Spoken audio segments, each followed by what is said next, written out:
When I married Sarah, there was nothing wrong with her. That's the part people don't understand. They assume there were signs, red flags, odd habits, moments I ignored because I was blinded by love. That would make the story easier, cleaner. But Sarah felt normal, warm, human. We met through friends at a small cafe near the church. She laughed easily, touched her necklace when she was nervous, and listened like every word mattered. She told me she had grown up religious, drifted away for a while, and was trying to find her way back. That didn't bother me. Faith isn't a straight line for most people. We married within a year. My mother said it was fast. My father said nothing, which worried me more. Still, the wedding was beautiful. Candles, hymns, a wooden cross behind the altar that caught the light just right. When Sarah said her vows, her hands trembled. I thought it was nerves. The first few weeks were peaceful. Shared dinners, Sunday mornings, small arguments about nothing important. The kind of marriage that feels quiet in a good way. Then the quiet changed. Sarah started locking doors, all of them. Bedroom, bathroom, even the small storage closet in the hallway. At night, I'd hear her checking the locks again and again, fingers rattling the handles like she didn't trust the metal to remember its job. I asked her once why she did it. She smiled, but it didn't reach her eyes. Habit, she said. Habits don't make people flinch when you touch them. One night, I woke up and she wasn't beside me. The clock read 3:16 a.m. I found her standing in the living room, facing the front door, her bare feet planted firmly on the cold tile. She was whispering. At first, I thought she was praying. That would have made sense. But it wasn't prayer. There was no rhythm to it, no comfort. She was counting. I said her name. She didn't respond. When I touched her shoulder, she screamed like I'd burned her. It took minutes to calm her down. She cried into my chest, apologizing, saying she thought she heard someone trying to come in. There was no one outside. After that night, the house began to smell wrong. Not obvious, just faint enough that I questioned myself. Damp wood, rust, something like wet soil after rain. I cleaned everything, took out trash early, scrubbed corners. The smell never left. It followed her. When she went to work, the air cleared. When she came home, it returned. I noticed marks on her arms, bruises shaped like fingers, dark, deep, like someone had grabbed her too hard. She said she didn't know how they got there. She stopped wearing her cross necklace. I asked why.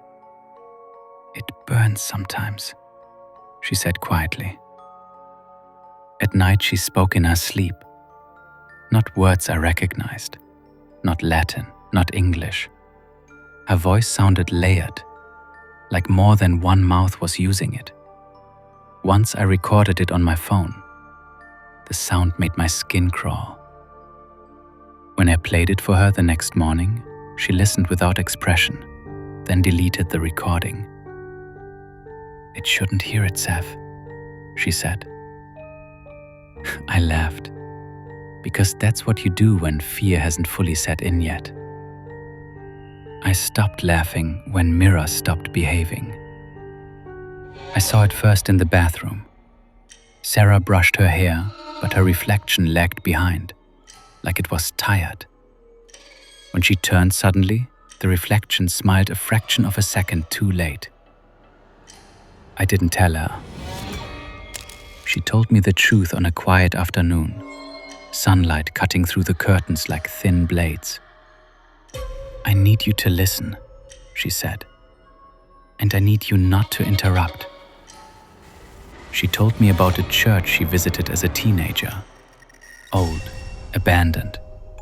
The kind of place people say is hollowed out by time, but that's a lie. Some places aren't empty. They're waiting. She and her friends went there on a dare. Broken pews, fallen icons, a cracked altar. She said she felt watched the moment she stepped inside. She took something, a small object from beneath the altar. She thought it was symbolic, decorative. She didn't understand what it was bound to. "It followed me," she said. "Not right away, slowly." She said it attached itself to her like a sickness. Not possession, worse, influence, pressure. A constant whisper that fed on doubt and guilt. "When we married," she said, "it came with me. I wanted to argue, to rationalize, to explain away every detail. But the smell lingered. The bruises remained. And sometimes when she looked at me, it felt like she was measuring me." We sought help. A priest from a neighboring parish came to bless the house. He didn't stay long. Left pale. Said only that some doors should never be reopened. We prayed, night after night. Psalms, confession. Candles burned down to stubs. Nothing helped.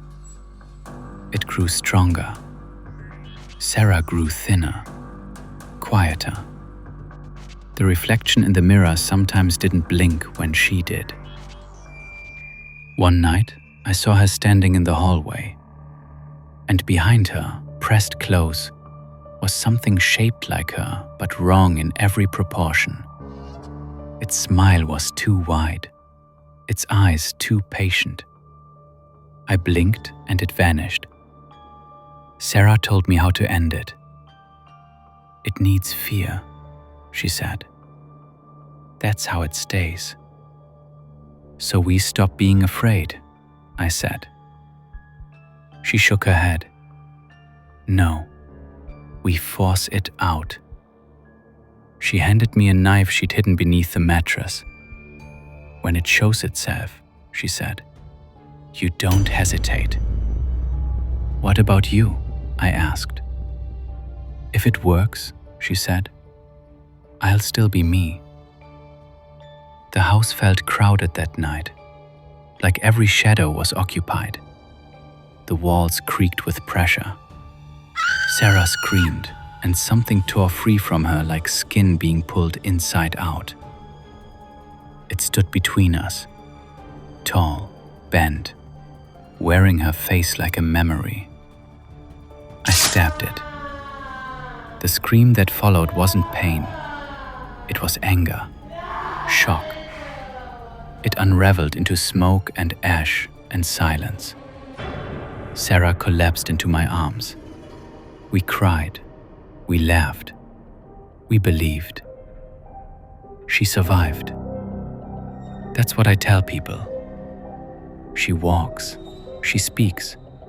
She smiles when appropriate. But she doesn't pray anymore. She doesn't sleep. She doesn't cast a reflection.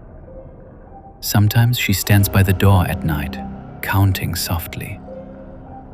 I asked her once what she was waiting for. She touched her chest and smiled. "It didn't die," she said. "It learned." That's when I understood. I didn't destroy what followed her. I taught it how to stay. And whatever wears my wife's face now is very good at pretending it belongs here.